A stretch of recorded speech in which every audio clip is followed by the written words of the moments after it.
Дуулал ном 56 дугаар бүлэг 1-ээс 13 дугаар шүлэг. Бурхан намайг өрөвдөөч, хүн намайг залхих гэж бүхэл өдөржин давшлан дайрч намайг даралдаг. Миний дайснууд өдөржин намайг залхихаар хайдаг. Учир нь миний эсрэг бардамнан довтлогчид тэд олуулаа билээ. Айх үедээ би танд итгэлээ өгнө. Бурханы дотор би түүний үгийг магтана. Бурханд би итгэлээ өгсөн. Би айхгүй. Хүн надад юу хийж чадах вэ?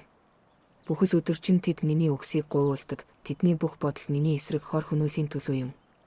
Тэд тэмцэлтэй нэг өдөөж нуугддаг. Тэд миний амийг авахар хүлээж байхдаа миний алхмуудыг ажилдаг.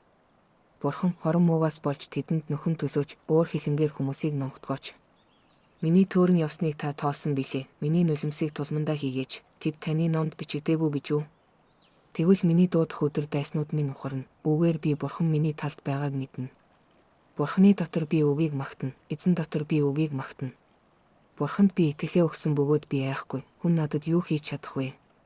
Бурхан таны тангаргууд над дээр буй. Би танд талархлын тахсуудыг өргөнө. Учир нь та миний амийг үхлээс түүгээрч барахгүй амьдын гэрэлд Бурханы өмнө намайг алхуулахын тулд миний хөлийг бүдрэхээс аварсан. Дуулал ном 56 дугаар бүлэг 1-ээс 13 дугаар шүлэг.